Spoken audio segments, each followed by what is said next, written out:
This is the Detroit Sports Podcast Network.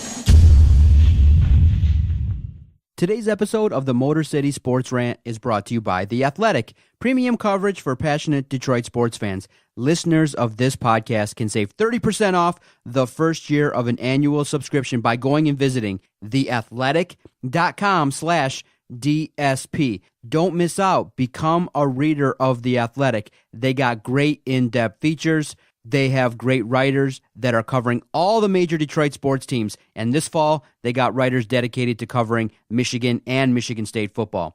All the hosts here on the Detroit Sports Podcast Network, we read The Athletic every single day. To become a subscriber and save 30% off, definitely go and visit theathletic.com/DSP.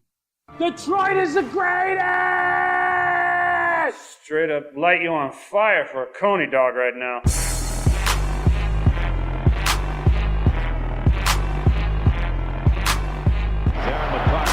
Back to Neiman in front of him. McCarty draws. McCarty in. McCarty scores!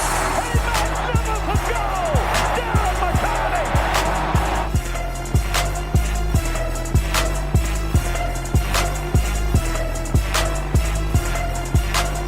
Stafford takes, throws, end zone. Calvin, touchdown, Detroit Lions!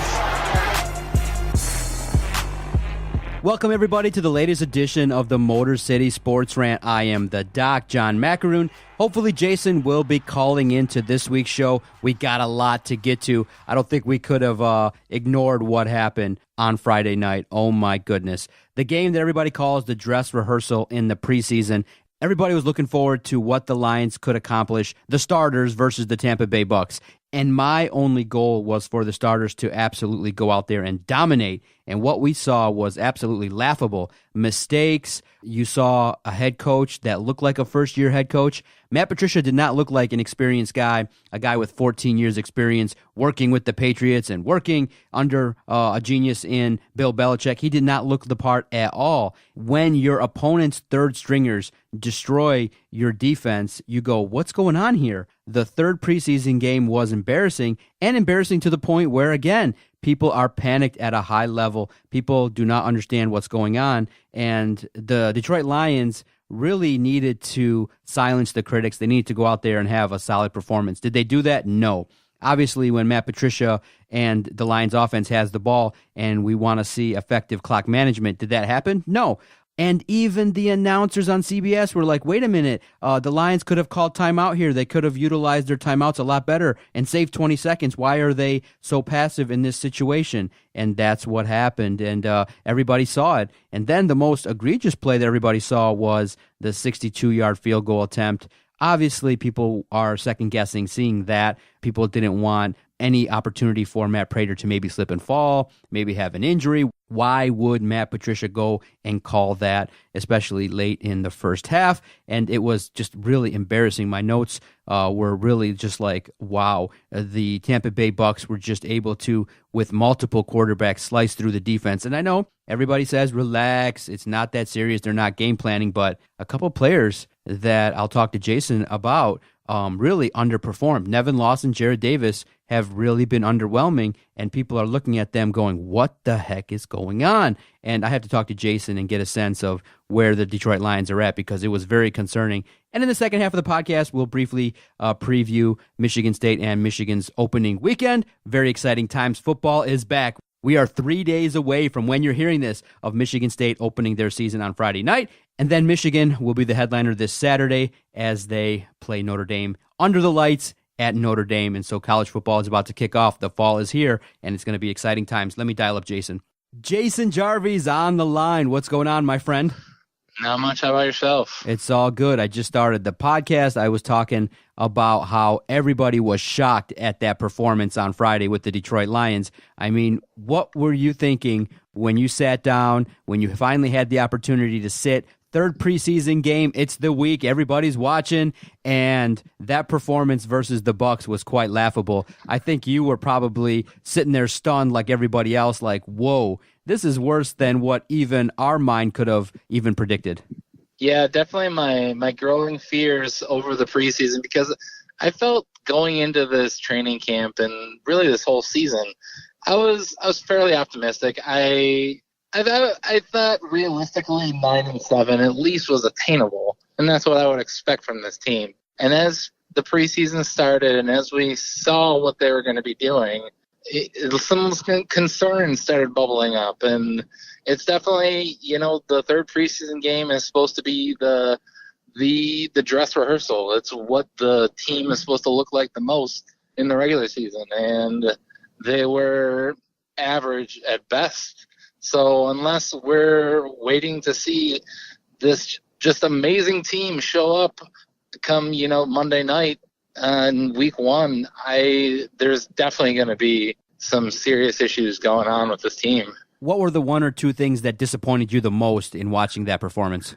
I think Bob Quinn one of the things he's really tried to build since he's been here has been trying to build this offensive line. And just on paper, it seems like he's got the players. The first season he went out and he drafted Taylor Decker. Last year he went out and signed TJ Lang and Rick Wagner. This year he comes out, he drafts Frank Ragnow, who Frank Ragnow may be the only shining star of the preseason, but you got Frank Ragnow. You drafted Graham Glasgow to be your center last season, and it seems like he's got his guys, but they're just not meshing. And maybe it's because they're banged up. They haven't all played together consistently enough, but that's one of the most confusing parts about this team. We've known that the defensive line wasn't going to be that good this year. And I think, maybe you're a little surprised that A'Shawn Robinson hasn't really taken a step forward, but it's got to be this offensive line because they've made steps to go out and fix the run game with the actual running backs. You have LeGarrette Blount, you draft Kerryon Johnson, and those are two guys most teams should be able to have a decent running game with, but I'm just not sure what we're going to get with, out of this offensive line. So we go back to Friday night. We all have to wait an hour because it's raining in Tampa Bay. So I was in the press box at Comerica Park, and I have my setup ready. I have the ability. I get the 7-day free trial for CBS to watch it, and they start playing a regular television show because there's a rain delay. So you have to wait an extra hour for this. And the opening drive is a touchdown for Tampa Bay, which is no problem, understood, fine. I mean, it's a preseason. They're not obviously trying to, game plan specifically for the Tampa Bay Bucks. Fine, I understand. Ryan Fitzpatrick, fine. You made him look like a great quarterback. Now it's the offense's turn. The Lions get on the field, and they finally make a big play for Kenny Galladay. The Tampa Bay defense blows a coverage. Okay, so you're in the red zone, and the first point that pissed me off, that got me going, you can't do this, was the illegal formation penalty in the red zone. And the announcer said, look, when you get to the red zone, you have to perform. We saw that last year. We saw mistakes in key moments that took points off the board. And that was one of the moments that pissed me off, was the illegal formation penalty. And that resulted in a field goal, and the Lions were down 7-3. Now, there were other things that upset me too, was the Lions were able to get into the red zone with their starters, but they did not get touchdowns. When you have this vaunted offense, when you have Matthew Stafford, you would expect in games versus teams that don't have really awesome defenses that you should be able to put the ball in the end zone, and they were not able to. And so I said field goals, not touchdowns. And that's a similar problem as before. And it's just frustrating when you perceive that you have all these weapons, but you don't go out there and you don't show it on the field. At least punch it in to the end zone with your starters. Come on. Yeah, it really, the fact that they won that game you don't get anything from that. It's a fake win. You won by having your backups come in and beat the scrubs. You even, I'm not going to blame them completely on the kick six, but still, that's a highlight reel that, when people look back, how are the Lions going to lose this one? They can point to the kick six. Thankfully, it was only in preseason. And from what I've read is Matt Patricia showed his team that video this past week, or at least in recent weeks, that he showed them that, hey, we're not going to get beat by this. And what happens? You get beat by that. So it's a little disturbing. I'm not pressing the complete panic button yet, but the the rumbling in my tummy is not feeling very good. Exactly. Everybody said the same thing, like, oh my God, how typical is that of the Lions, where your coach showed you what could happen if you don't do it properly. But in the end, everybody's really also questioning his clock management. It looked similar to Jim Caldwell late in the first half, where you let 20 seconds run off. And then really the most egregious decision is to actually kick the field goal. Why would Matt Patricia want to put Matt Prater in that situation to kick a 62-yard field goal? What, do you want to test his leg out in a game that's meaningless? That decision was awful. And then to see the Tampa Bay guys get the ball and run it all the way back, everybody was just stunned and laughing. And, the response on our Twitter page at Detroit Podcast was just of laughter and of like, this guy, Matt Patricia, might be a little overhyped. We might have been sold a bill of goods. Here we go again, another guy from New England that doesn't know what he's doing. That first half, where I think they got down, 26-7, was terrible. Yeah. Was it 26-7 or 27-6, whatever it was? Yeah, 27-6. Yeah, it was terrible. It was just a performance that left everybody scratching their heads. And my note said, end of half, ! Wow, 62-yard kick returned. And it's just so egregious of a decision. What is going on with Matt Patricia? Has what you've seen made you kind of go, uh-oh, this guy doesn't look like a guy that came from New England. He kind of looks like a real rookie. I think you still have to give him the benefit of the doubt. This is still his first ever head coaching job. It's the big leagues, and if you want to take anything away is that he's cutting his teeth early, and that I think he's smart enough to see all these mistakes happen and know that he's going to do everything that he can to make sure that these mistakes don't happen again. What the team does, that's out of his hands. Yeah, it's. I wanted to see more. That was the most disappointing part. And I penned an article. Did you get a chance to see it? Where I did read it. Of course, you're the typical overreactor. Okay, so you're the fanatic, the guy who flip-flops. So based on what I've seen, and this is just now based, obviously I'm a fan, but I have done some research, and I did go and look to see what did Bill Belichick do his first year. And back in 2000, when he took the job, that was Tom Brady's rookie season. He wasn't the starter yet, and Bill Belichick went 5-11, and that earned the New England Patriots the 6th spot in drafting. And they went out and got a guy that became a staple in that entire organization, Richard Seymour, drafted 6th. So it made me kind of think. I said, okay, you know what? What really is going to be the value of winning this year? How do I lessen my anger because I was upset? And I said, really, if I look at it from the perspective of, look, I don't want them to lose because, I hate the Lions. I'm thinking, you know what? It's year one. It's a year where Matt Patricia has to survey the landscape. He's got to do a lot of evaluating. He's got to install a lot of things that are new. He's got to find his players that are going to be his guys. And I say, you know what? When I said that to myself, I said, if they went 5-11 with him and they got a better, if you Google 2019 NFL mock drafts, there are some solid contributors, both on the offensive line from Alabama and on the defensive side of the ball in picks 5 through 10. And I said, you know what? I don't feel as bad if they go out there. Now, obviously, people will be upset if the Lions win 5 games and they don't perform well. But I say to myself, if they do, it's not that big a deal. The only caveat is people are starting to question Bob Quinn and who he's bringing on to the organization because his draft picks haven't progressed to the competent level of, bringing in guys that are fitting the system. So that kind of negates my argument a little bit. But to feel better, I feel like the overall theme is of that article. If you look at it like it's year one of Patricia and not 50 years of the Detroit Lions, I feel like you can be a little bit less angry because the tone has been angry. A lot of people are upset. A lot of people are frustrated. A lot of people are even calling and messaging us saying, we missed Jim Caldwell already. And people are not willing to give Matt Patricia a pass. I feel like they believe he's a miracle worker, and that's not the case. In 3 weeks, obviously I expect them to look like a football team, but I don't expect them to make a lot of noise. So in that vein, what's the real value of getting to the postseason with 9 or 10 wins and then losing? You see, the thing is, I'm okay with if they lose. If they lose this year, I'll understand because what we've seen so far and the way that our division has looked this season is, the experts are saying that the Lions aren't going to be that good, and it may well carry out that way.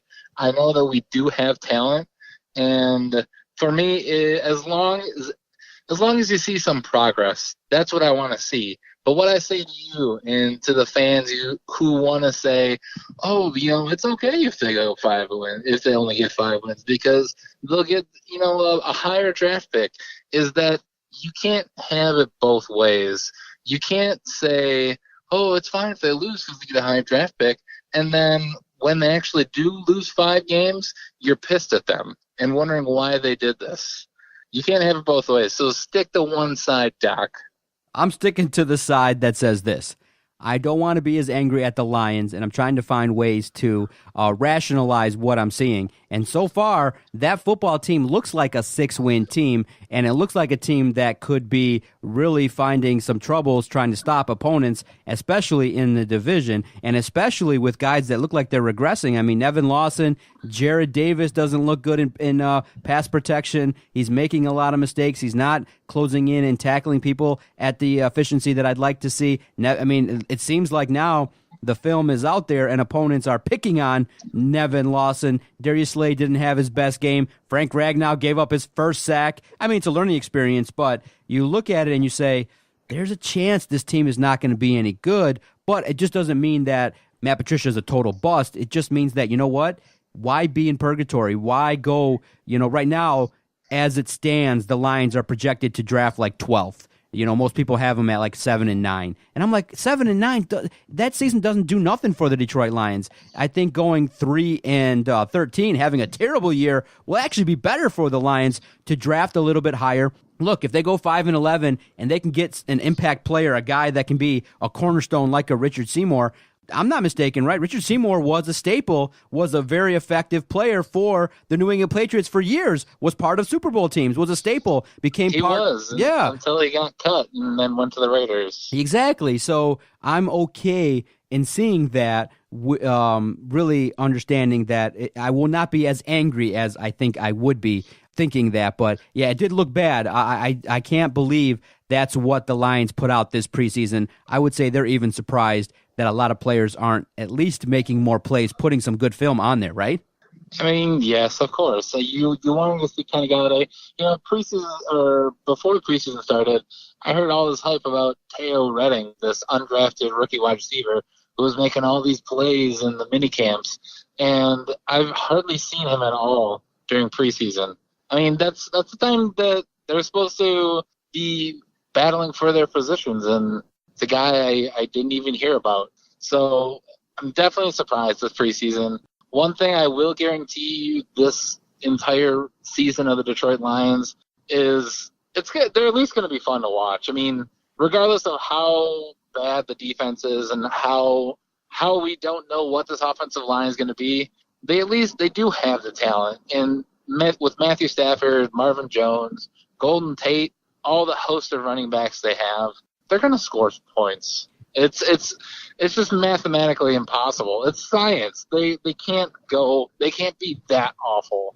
So they're at least going to be interesting to watch. And here's the good thing. I want to kind of also talk about some things that would lead us to be hopeful. The Lions open the season at home, Ford Field, in front of their crowd, Monday Night Football. There should be some energy. It won't look like what it looked like versus Tampa Bay on the road, muddy conditions. I do think that the way in which the preparation for that game will go down, the Lions will be explosive. They'll play their best game because it's going to be the first game in front of their audience. It's going to be a national televised game, Matt Patricia's first game. And the New York Jets, I think, are in a rebuild mode. They're projected to get a top 5 pick again next year. They're rolling out with Sam Darnold, I believe. And I think that the Lions defense, granted, there is a small chance he may, slice through that defense and put up some points, but I don't think in his first game he's going to go out there and execute. I think if you can get a lead versus the Jets early and make Darnold see a bunch of blitzes and see some things that he hasn't seen, I'm still confident that week 1 will be a victory versus the Jets. And I think that's something to at least hang your hat on, is that if you can go out there and maybe even destroy the New York Jets, then that second contest on the road might be something that where we feel a little bit better when they go out there and perform. They are going to have to really They're going to have to take it seriously, though, against the Jets. They can't just roll into that game and expect to win. Sam Darnold hasn't looked bad this preseason. He's a guy that I've actually kept my eye on, fantasy-wise, because he's an interesting player for late rounds. But the one article that I remember reading about Sam Darnold is he said after one of his first games is that reading NFL defenses is easier than reading college defenses. That definitely, it's when you hear something like that, it's either it's completely false and, he's just kind of saying it to sound better, or he actually might be as good as, where he was drafted. I think he went second, right? Oh boy, Jason, if he thinks that reading defenses is easy and he's going up against Matt Patricia, who's a defensive coach, I don't want to hear that. Oh my gosh, he thinks it's easy? Oh, because early on you would think that he's not going to get the whole playbook early on, and you would think that guys like Darius Slay, Diggs, you'd think Nevin Lawson's going to bounce back, Jared Davis would have the slight edge, especially if Ziggy Ansah is going to pressure him a little bit. Oh man, he thinks it's easy. Oh boy, are you concerned at all? Are you concerned at all? Game one? A little concerned, just because of what we've seen so far of the preseason. I want to hope that they're going to come out and we're going to see a little bit more. That the defense is going to show us. It's going to be a little bit more interesting on defense. That it's not going to be as vanilla, and maybe we'll get some more consistency from the defensive line. But I like this. I want to say it's a win, but I don't know. Jets could be an interesting team to watch. Yeah, no doubt about it. Real quickly, I want to say thanks to our sponsor, Podomatic. They've been great with us since we first started this project. If you're looking to start a brand new podcast, definitely check out Podomatic.com. We've recorded 1,000 podcasts, and we've only used one host site. So again, if you're going to start a brand new podcast and you want to reach a level of success as the Detroit Sports Podcast Network, definitely check out Podomatic.com. Now, one thing before we start talking about Michigan and Michigan State, the Lions offense obviously has the more talented individuals. The defense collectively probably is going to take time to gel. Everybody got up in a tizzy on Sunday when a local radio host said that he heard from a limo driver that Khalil Mack was in town. Nobody really believed it. We all joked around hearing that kind of ridiculous rumor. But then, unfortunately, all the hope that Khalil Mack would come here was dashed when the Detroit Lions, on Monday, they signed a 30-year-old plus veteran when they signed former 2009 first-round pick Robert Ayers. How disappointing is that? I mean, a 30-year-old guy plus that only had 2 sacks in 12 games last year. Really disappointing. I mean, Khalil Mack was always going to be a long shot, and it would have taken some Dave Dombrowski-type moves where he goes out at the last minute and gets this amazing franchise-changing type player. So that just doesn't happen in the NFL. So Robert Ayers, it's another filler. You probably see him a little bit. Maybe he'll surprise you with a game here or there, but it's just that whole defensive line, even before Matt Patricia, it's always been about a rotation. You don't see the same 4 guys out there all the time. It's always going to be who's up next. Yeah, Robert Ayers, that's the guy, huh? That's the guy that's going to get more pressure. I mean, the Detroit Lions made a third-string quarterback who had never played in the NFL. He, coming after the half, where you're supposed to be kind of fired up, the Detroit Lions weren't able to stop him, and he just goes right in for a touchdown. This is the guy that's going to get more pressure? Come on now. Hey, you got to throw spaghetti against the wall, see what sticks. Yeah, that's not what I want to hear. See, that's what I'm saying is that in a year like this, I feel like Bob Quinn needed to make that sexy splash just to get the narrative changed because the skeptics are strong. We're coming in hot. We're writing articles that the Lions should tank. Everybody's freaking out. Nobody's really positive. There's nothing really good to speak on. Getting Khalil Mack, even if you would have traded Ziggy Ansah, even if you traded Darius Slay, I feel like would have given everybody renewed hope, a little bit of renewed passion that, you know what, he's serious. It just seems like he's trying to put in a system and put in average guys to fill it, but that's not working. That strategy doesn't work with the Detroit Lions. You got to get some more talent, and it just seems like right now it's just a move that when I saw it, I'm like, oh, no Khalil Mack. How devastating is that? Oh, we'll just have to wait and see. You say it's not the Lion way, that they need better talent. Isn't that where we want to be though? That we want to be where the Patriots are, that you bring in guys and you make them fit and you make them work. And it might be early, but I think that's what they're working towards. They're working towards being able to fill the holes with their exact needs. Now, switching gears, talking about Michigan State. They open their seasons this week. Michigan State plays Friday. Michigan plays on the road on Saturday night. They go on the road to play in South Bend versus Notre Dame. Major news for Michigan, major injury alert. Tarik Black broke his foot. They're waiting to see the extent of how long he's going to be out, but at the very least, he's going to be out several weeks. That's a major loss for the Michigan Wolverines, no matter what people will say, regarding Nico Collins, any of the backups. That loss of Tarik Black, especially with a new quarterback, very devastating for Michigan, one in which it's going to have some reverberating effects if it's a season-long one. Definitely the loss of Tarik Black. It hurts. And I do feel like a bad person because the first thing that I thought when I saw Tarik Black got injured is I'm like, oh, yes, dig it a little bit further into the Michigan fan. But I'm not that bad of a person. I think this kid, he does have a lot of talent, and it is because of how good I think he could be, why it's almost a relief that we may not see him on the field. But I feel bad for the kid. Even though I hate Michigan, you never really want to see a kid just he's been injured so much. So you never want to see somebody just lose all their eligibility. It's tough to see. Yeah, it is tough for Michigan, especially. Do you think that it makes Notre Dame a better favorite to come out and win the game? I don't think so. I think it's going to be closer than it would have been, but I still think Michigan wins. I'm picking Notre Dame. Oh! And I will probably use the same logic that Desmond Howard uses for Michigan, is I'm always going to pick against Michigan. All right. I mean, it's not that hard because Notre Dame is a good team. Okay, and then looking at Michigan State, what do you want to see out of them first game? Obviously, the talk has been the offense versus the defense. The offense hasn't been as good, and then the key point, the key injury for them, for the Spartans, has been the loss of Josiah Scott. What do you want to see from the Spartans versus Utah State this Friday? I want to see them get up, and I want to see them step on the throat. That's what I always want to see from the Spartans in these early games, because they always have a tendency to make these first couple games that they should have zero problem winning, and they always make it a little too close for comfort. So that's what I want to see on Friday, is them go out and just win the game. They don't have to be perfect. They don't have to, throw a shutout. It would be nice, but I just want to go out and win resoundingly. Let people know why you're rated as high as you are. Now, the talk has been among some national pundits that Michigan State is overrated. What do you say to those that say Michigan State Spartans 2018 team is overrated? I say, bring it on. We love being underdogs. Bring it on, baby. And that's what everyone's saying, is that it's going to be a fun time. I can't wait to break it down with you.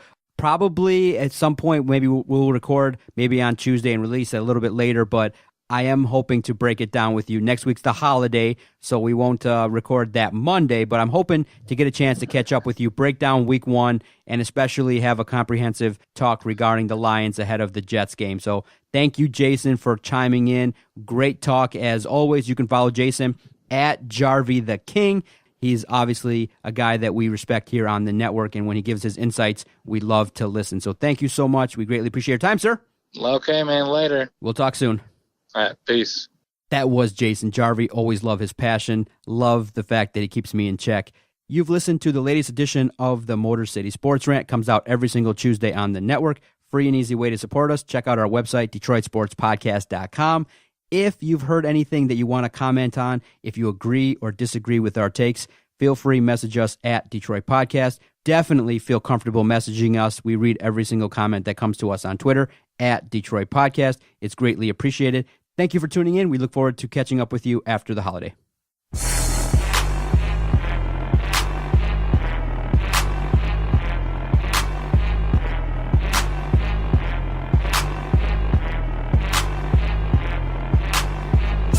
Okay, nice idiot. You. Bye-bye.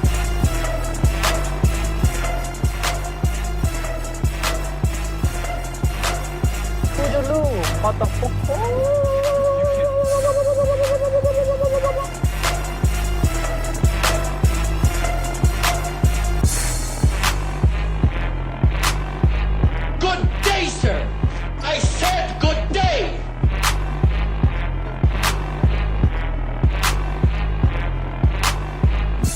right.